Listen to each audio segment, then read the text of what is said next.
మీ business ఏదైనా మీ ఊర్లో promotion చేయాలంటే అది సుమన్ టీవీతోనే సాధ్యం. ఇప్పుడే సంప్రదించండి.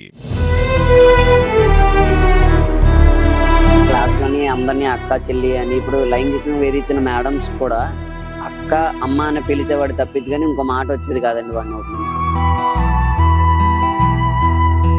నా వల్ల కావట్లేదు సిద్ధు, ఏటి చెయ్యాలిరా నాకు, ఒకటి ఆ మేడంని కొట్టేయాలని ఉంది, లేదా నేను చచ్చిపోవాలని ఉంది అని ఆ మాట మాత్రం అనడండి.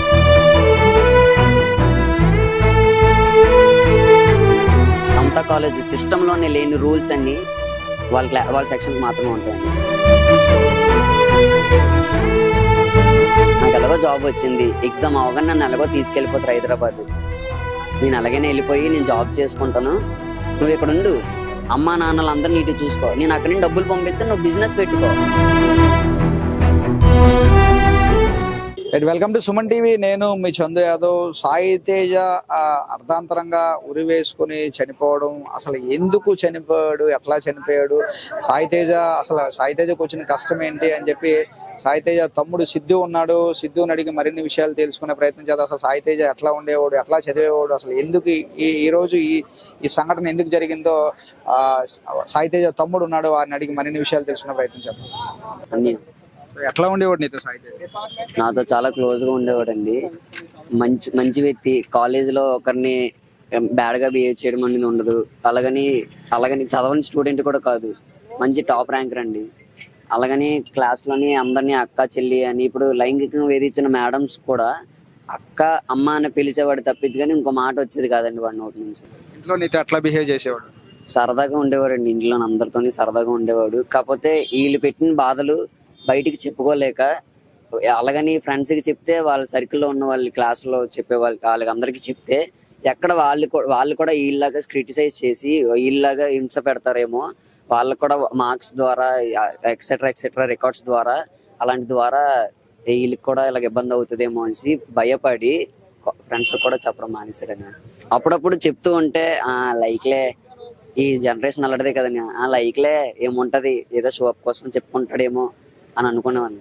సిద్ధు ఇలాగా ఈ మేడం ఇలాగ అంటున్నారా, తప్పురా, అమ్మ అంటాను అయినా ఆవిడ ఇలాగ అంటుంది, అయినా ఇంకో మేడం సిద్ధు ఆ మేడం సపోర్ట్ చేస్తుందేమోరా, నాకు భయం వేస్తుంది, రికార్డులు ఉన్నాయి రాయలేకపోతున్నాను, రాశాను రాంగులు కొట్టారు, చిన్న మిస్టేక్స్ కి రాంగులు కొట్టారు, మళ్ళీ రాశాను మళ్ళీ రాంగులు కొట్టారు, నేను రాయలేకపోయాను ఇంకో చేతి రాయించాను తప్పులు కొట్టారు, నా చేతి రాయించాడు తప్పులు కొట్టారు. అలాగని ఈ రోజు 2 వారాల కిందట నేను రాసినాడని, ఈ రోజు రేపు వాళ్ళకి ప్రాక్టికల్స్ ఉన్నాయి, ఈ రోజు మార్నింగ్ పేరెంట్స్ వచ్చి అడిగితేనే కానీ సంతకం పెట్టలేదు. ఈ రోజు చిన్న తప్పులు చూడలేదు, ఎందుకంటే ఈ రోజు పేరెంట్స్ ఇక్కడికి వచ్చి మాట్లాడారు. మళ్ళీ ఏమంటున్నారు ఫ్యాకల్టీ, మీ అబ్బాయి మంచివాడు, మీ అబ్బాయి ఎవరిని మనరు, అదే మాట అంటున్నారు. తప్పని అది మాత్రం వీడి వల్ల వీళ్ళ క్లాస్ వాళ్ళు కూడా సఫర్ అయ్యారు, ఈ ఫ్యాకల్టీ వీళ్ళిద్దరి వల్ల. అంటే ఫ్యాకల్టీ పేరు ఎప్పుడైనా సాయి తేజ అప్పుడు నీతో మాట్లాడుతున్నప్పుడు సాయి తేజ తమ్ముడు ఇలాగా ఆ ఫ్యాకల్టీ ఇలాగా క్రష్ అని చెప్పి ఎప్పుడైనా చెప్పేవాడా, ఇలా నా మీద ఇష్టపడుతున్నారు చెప్పేవాడు. అంటే ఇంట్లో వాళ్ళకి షేర్ చేసుకోలేకపోయినా, ఫ్రెండ్స్ కి షేర్ చేయకపోయినా, అంటే ఒకే పక్కన పడుకుంటాం, ఒకే దగ్గర తింటాం, నాకైతే మాత్రం షేర్ చేసుకున్నాడని. ఇలా మేడము నన్ను లైంగికంగా అడుగుతుంది, ఏం చేయనా సిద్ధు అంటే ఒక బ్రదర్ గా నన్ను అడిగాడు, ఒక ఫ్రెండ్ గా. అది తప్పు కదరా, అమ్మని పిలుస్తావు అంటే నేను అదే అంటుంటే, కాకపోతే నాకు నువ్వు కావాలి, నువ్వు లేకపోతే అది ఇది అనేసి లేనికొన్న మాటలన్నీ చెప్పేవారు. బట్ వీడు అమ్మ అని పిలిచిన తర్వాత మరి అలా చూడడానికి తప్పు అనేసి ఎన్నిసార్లు చెప్పినా సరే వీడు లొంగడు, ఇలా అయితే కాదు, ఈయన ఎలాగైనా లొంగించుకోవాలి అనే పరిస్థితికి తీసుకొచ్చి ఈ రోజు ఈ మార్క్స్ కోసం అని, అంటే వీడు చదువు పరంగా టాపరు, కాకపోతే ఎగ్జామ్స్ టైంలో కొద్ది స్ట్రెస్ తీసుకొని ఓవర్ గా చదవడం, నిద్ర లేకుండా చదవడం, తినకుండా చదవడం అలాంటి చేసేవాడు. అదే ఆ విషయంలో ఈయన పట్టుకొని ఎలాగైనా ఏదో చెయ్యాలి అనేసి పట్టుపట్టి ఆ ఇద్దరు మేడమ్స్ కూడా ఇలా చేశారని. ఇద్దరు మేడమ్స్ లో ఇద్దరు కూడా అట్లనే లైంగికంగా వేధించారు, ఒకరికొకరు సపోర్ట్ చేసి, ఒకళ్ళు లైంగికంగా వేధిస్తే లొంగలేదనేసి ఆ మేడం సపోర్ట్ తో ఇంకో మేడం ఇలా మార్క్స్ ద్వారా ఇలా అంటే డైరెక్ట్ గా చేసామంటే ఈ మేడం లొంగలేదు కాబట్టి ఇలా చేశారని అనుకుంటారని ఇంకో మేడం ద్వారా చేయించారని. వాళ్ళ పేర్లు ఏంటి మేడం? ఒక్కడైతే పాయింట్ అవుట్ అయిపోతారనేసి రీసెంట్లీ ఒక 2 days బ్యాక్ దాకా వాళ్ళ క్లాస్ లో 4 దాకా కలెక్షన్ చేయలేదు రికార్డ్స్ అనేవి. అందరికీ అయిపోయినా సరే ఈ అబ్బాయికి ఈ రోజు దాకా చేయలేదు. ఈ అబ్బాయికి రేపే ప్రాక్టికల్స్. సో ఆ మేడం పేర్లు అది నీతో షేర్ చేసుకునేవాడే బ్రదర్? షేర్ చేసుకునేవాడని. సో నీతో చెప్పినప్పుడు నువ్వేం చెప్పేవాడివి? ఒక యాజ్ ఏ మగాడిగా ఎవరైనా సరే ఇంకో వ్యక్తిగా అయితే మాత్రం అంటే తప్పుగా మాట్లాడుతున్నాను అనుకోకండి, ఈ టైంలో అలాగనే మాట్లాడతారు ఎవరైనా సరే. వాడికి మాత్రం నేను బెస్ట్ సజెషన్ ఒకటి ఇచ్చానని, ఒకటి నువ్వు ఎగ్జామ్లు అయిపోయి నీది లాస్ట్ సెమిస్టర్, ఇంటర్వ్యూకి వెళ్ళాను అన్నో, జాబ్ వస్తుంది అన్నో, నువ్వు ఏది కష్టమైనా పర్లేదు నేను చూసుకుంటాను, డబ్బులు అవుతాయా ఎంతైనా పర్లేదు, అప్పు చేసా నేను చేస్తాను, నేను ఏదో ఒకటి కష్టపడతాను, నాన్నకి చెప్తావా చెప్పు ఇలాగవుతుంది నాన్న అంటే నాన్న ఎలా రియాక్ట్ అవుతాడో, అక్కడికి వెళ్ళి గోల పెట్టేస్తే మళ్ళీ నన్నే పాయింట్అవుట్ చేసి నన్ను ఎగ్జామ్లు రాయనివరేమో, ఎగ్జామ్లో కూడా ఇంటర్నల్స్ లో కూడా మార్కులు చేతులు పెట్టి నన్ను ఇంకా క్రిటిసైజ్ చేస్తారు. ఒకవేళ ఫెయిల్ అయ్యానంటే నా వల్ల కాదు, నేను చదవలేను.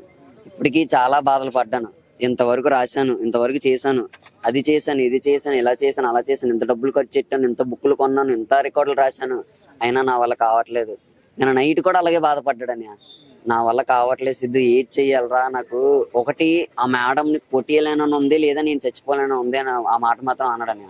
ఎందుకురా అంత బాధపడుతున్నావు, కావాలంటే రేపు మార్నింగ్ నేను వచ్చి మాట్లాడుతాను అంటే నువ్వు నీ మాట చల్లదురా, నువ్వు చదువుకున్నాడువే, నీకు కాలేజ్ ఉంటది, నీకు ఎగ్జామ్స్ ఉన్నాయి, నువ్వు చదువుకోరా, అమ్మ నాన్నలు పంపిస్తాను అనేసి నన్ను కాలేజ్కి పంపిస్తాడని. యాజ్ యూజువల్ గా మా చెల్లి కూడా అలాగే వెళ్ళిపోయింది. మా అమ్మ నాన్న మావయ్యని కాలేజీకి పంపించి అగత్యం చేసుకున్నాడు. ఇదంతా ఎప్పటి నుంచి జరుగుతుంది అసలు? ఇది స్టార్ట్ అయిందంటే 4th సెమిస్టర్ నుంచి స్టార్ట్ అయిందండి. ఇప్పుడు మా అన్నయ్య 5th సెమిస్టర్, 4th సెమిస్టర్ లో స్టార్టింగ్ కాబట్టి అలా హ్యాండిల్ చేసి 4th సెమిస్టర్ ఎలాగో పాస్ అయిపోయాడు. ఈ స్టూడెంట్ ఇలా అయితే అవ్వదనేసి వాళ్ళిద్దరు అనుకున్న ప్లానింగ్ ప్రకారం ఇలా అయితే ఈ స్టూడెంట్ లొంగడు అని చెప్పి రోజుకో టెస్ట్ కింద క్లాస్ అందరికి పెట్టేవారు. పనిష్మెంట్ ఒక్కడికి ఇస్తే పాయింట్అవుట్ అవుతారనేసి క్లాస్ అందరికి పెట్టేవారు. సమతా కాలేజ్ సిస్టమ్ లోనే లేని రూల్స్ అన్ని వాళ్ళ సెక్షన్ కి మాత్రమే ఉంటాయని. అంటే లైక్ ఇప్పుడు బయటికి వెళ్ళి సర్వే చేయాలి అంటే అది అందరూ చేస్తారు, లైక్ ఒక 30-40 ఇల్లులకి చేస్తారు. కాకపోతే వీళ్ళు ఎలా కాదు, ఒక 120 ఇల్లులు 30 ఇల్లులు, అందులోనే ఫోటో ఒకటి క్లారిటీ రాలేదు, లొకేషన్ ఒకటి క్లారిటీ పడలేదు, అలాగని ఆ ప్లేస్ లో చేయకూడదు, ఈ ప్లేస్ లో చేయకూడదు, రికార్డ్ అంటావా బాక్స్ ఒక పర్టికులర్ బాక్స్ కి ఒకటే రాయాలంట. సరే వాడు రాయలేపాడు, వాడు రైటింగ్ బాగోదు, ఓకే నా చేత రాయించాడు, నేను అలాగే రాశాను, వాడు ఎలా అయితే చెప్పాడో 4వ సారి నా చేత రాయించాడు, అలా కూడా రావదనేసి రాంగ్ కొట్టేశాడు. అంటే ఒకటి 6 అని ఇలాగుంది, దానికి కాస్త మళ్ళీ 6 అని రాసాం. దానికి చెప్పాలి యాజ్ యూజువల్ గా, ఎవరినైతే చెప్పాలి రూల్స్ అనేవి ఇలా ఉంటాయి, ఇలా చేయకూడదని ఫస్ట్ స్టార్టింగ్ లో రికార్డ్ ఇచ్చే ముందు అందరికీ చెప్పాలి, అలాగే ఎవరికి చెప్పలేదని. సర్లే ఇలా రుద్దితే ఏమైందిలే అని అనుకున్నాను నేను కూడా. దానికి రెడ్ పెన్ తో మార్క్ చేసి ఇలా రాయకూడదు, డోంట్ రైట్ దట్ అని ఇలా పెట్టి చింపేశారు.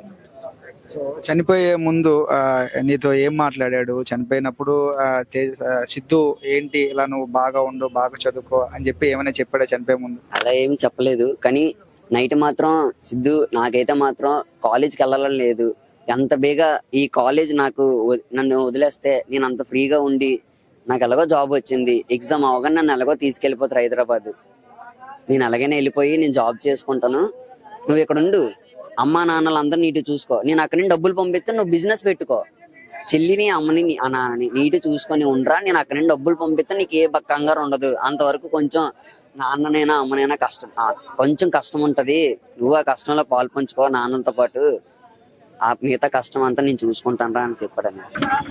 సో మంచిగా అంటే ఫ్యూచర్ కూడా ఎంత నీట్ గా ప్లాన్ చేసుకున్నాడంటే సాయితేజ, హైదరాబాద్ వెళ్ళి జాబ్ చేసి తల్లిదండ్రుల కష్టాలు తెలిసిన వ్యక్తి.